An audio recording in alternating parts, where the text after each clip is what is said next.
Dua, tiga. Assalamualaikum warahmatullahi wabarakatuh. Salam Pancasila. Kami dari kelas 11-2. Perkenalkan, nama saya Seto Narendra, absen 32.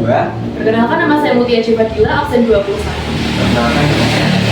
Perkenalkan, absen 27. Perkenalkan, nama saya Fadil Adi Putra Nanta, nomor absen 13. Perkenalkan, nama saya Silvana, nomor absen 33. Di sini kami akan mewawancarai salah satu narasumber terkait dengan Pancasila dalam kehidupan global. Selamat menonton. Baik, selamat sore dengan Ibu Iin ya. Iya. Ibu Iin sekarang bekerja sebagai apa? Mengajar di sekolah dasar Oh, mengajar di sekolah dasar. Sudah berapa lama? sekitar 10 tahun.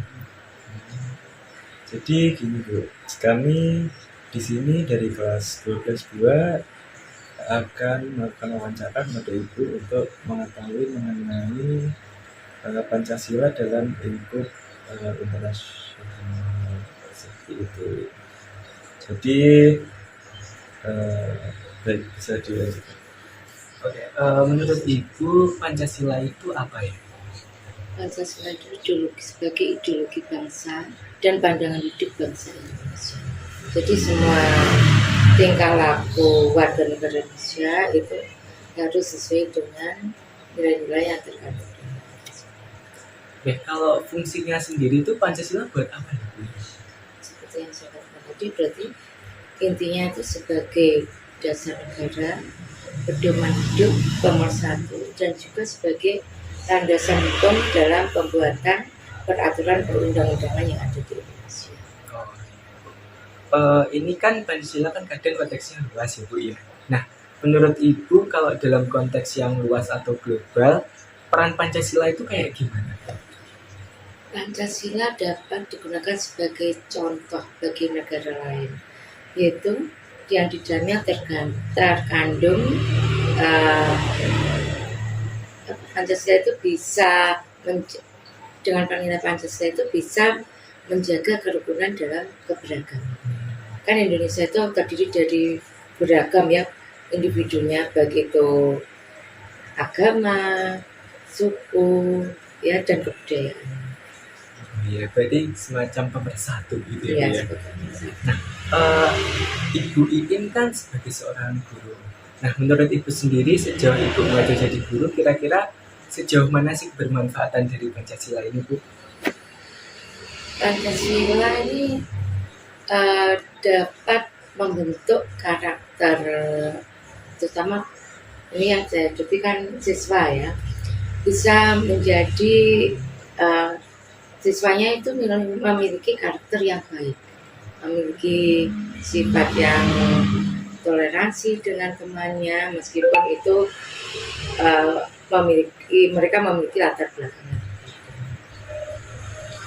Apakah Ibu sudah tahu kalau sekarang semua hari besar agama diberi libur atau cuti bersama, tetapi pemerintah minimal 2 hari?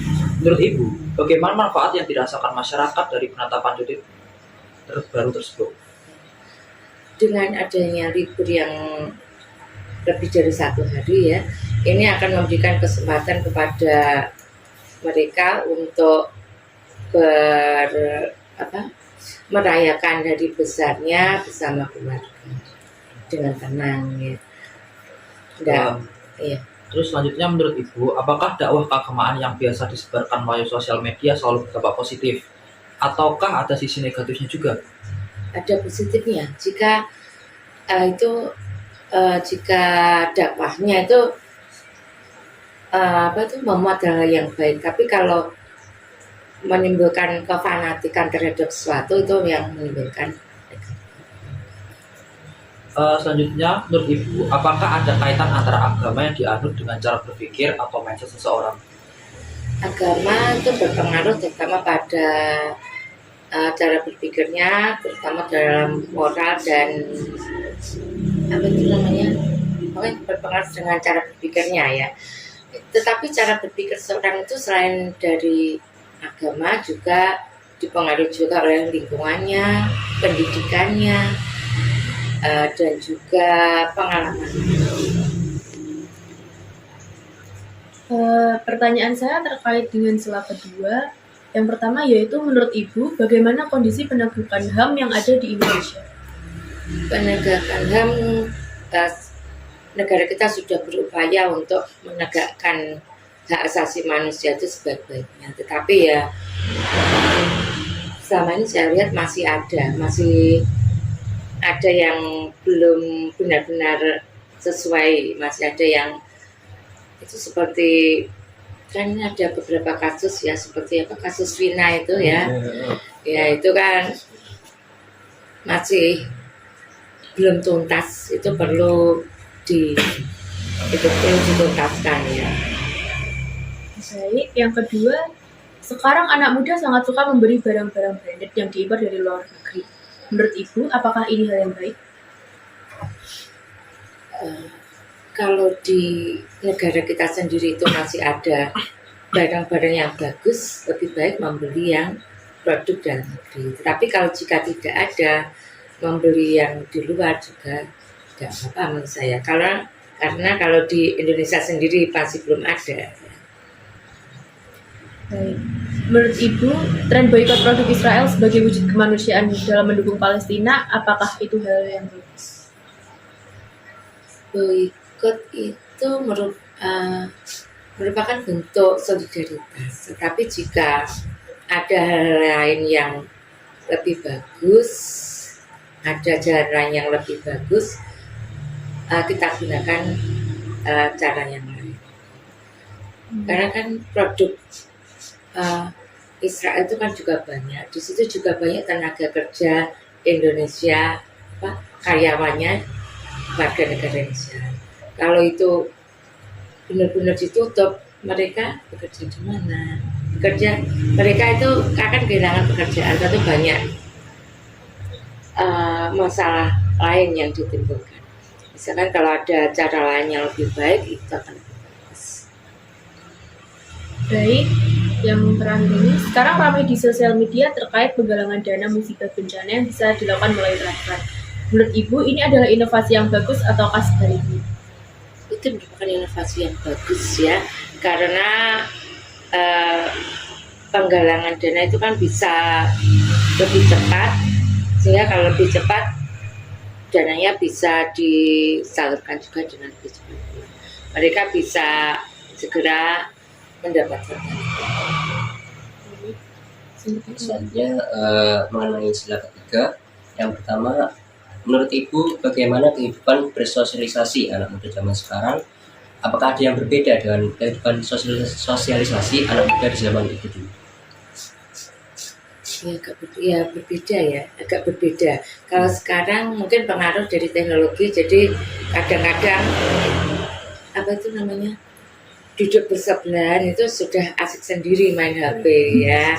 Jadi kurang dengan lingkungannya itu kurang akrab ya. Tapi mereka juga bisa berkomunikasi dengan media sosial ya, jangkauannya juga besar. Jadi harus hendaknya lah imbang lah ya antara bersosialisasi dengan online maupun offline.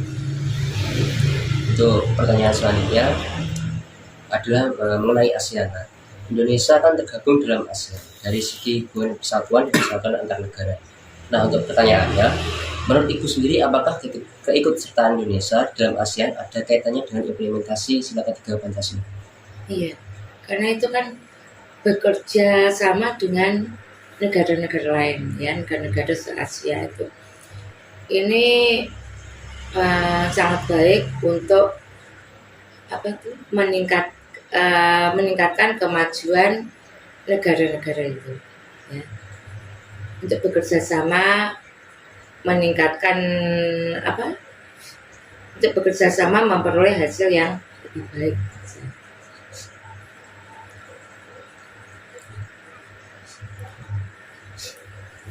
Baik, selanjutnya dari sila keempat. Tentunya Ibu sudah tahu jika DPR itu adalah lembaga legislatif yang berfungsi untuk menampung aspirasi masyarakat.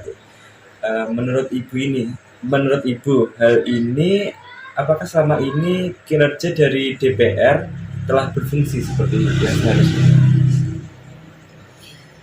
Sudah berfungsi seperti itu, tapi perlu ditingkatkan lagi sehingga bisa apa keinginan rakyat maupun pendapat rakyat itu bisa disampaikan. Baik, selanjutnya dengan mudahnya akses teknologi, masyarakat dapat dengan bebas ini berpendapat melalui sosmed. Nah, menurut Ibu, apakah ada etika dalam memanfaatkan sosial media untuk sarana penyampaian pendapat atau aspirasi? Dalam menyampaikan pendapat di sosmed, hendaknya harus menghormati, memikirkan perasaan orang lain. Ya, kita harus menghormati, menghargai, dan juga jangan menyebarkan berita-berita hoax ya. Berita-berita. Dan dari silakan ini yang terakhir, menurut Ibu, apakah ada yang perlu dievaluasi dari sistem demokrasi yang ada di Indonesia? Demokrasi perlu ya. Demokrasi yang baik itu demokrasi yang jujur, yang bersih. Jangan ada, misalkan kan ini ada politik uang gitu ya. Ya itu Gitu ya, Bu. jangan ya. Oke, baik. Selanjutnya akan dilanjutkan. Silakan. Pertama, dari sudut pandang Ibu, apakah pemerintah Indonesia sudah cukup adil dalam memperlakukan masyarakatnya? Menurut saya pemerintah sudah berusaha untuk bersikap adil ya, tetapi kan masih ada beberapa lah yang apa itu, masih ada kekurangannya. Jadi diharapkan ya masih ada oknum-oknum ya, sehingga diharapkan untuk pemerintah itu meningkatkan kinerjanya, meningkatkan apa itu namanya,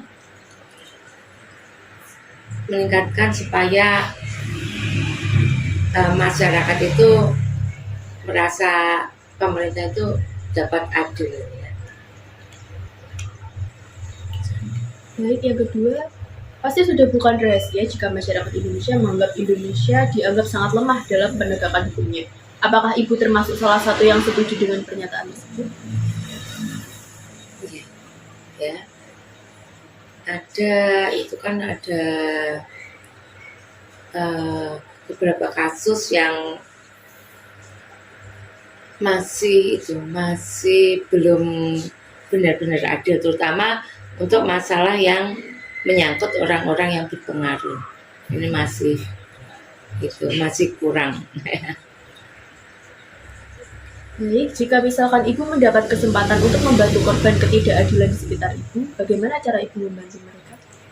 Caranya dengan mendengarkan keluh kesah mereka, kemudian bila perlu membantu untuk mencarikan lembaga yang dapat lembaga bantuan hukum misalkan yang bisa untuk membantu orang tersebut. Oke, baik Ibu, sebelumnya terima kasih banyak sudah menyempatkan waktunya untuk wawancara kami. Nah, sebagai penutup mungkin Ibu ingin menyampaikan sesuatu yang ingin disampaikan kepada anak muda mungkin? Iya.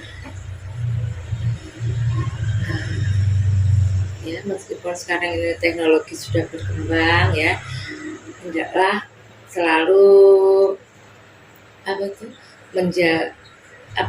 bermasyarakat dan berkomunikasi dengan baik dengan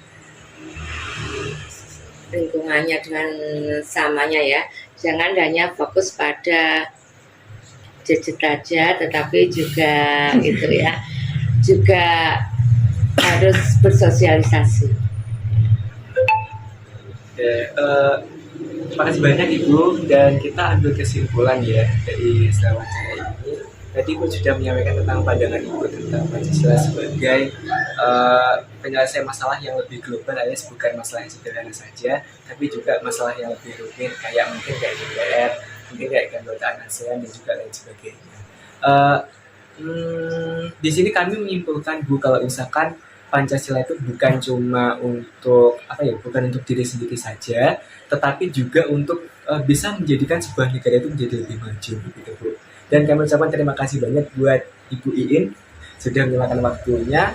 Dan kami dari kelas 11-2 mohon izin pamit. Dan kita lihat kamera dulu Bu, foto buat di screenshot nanti.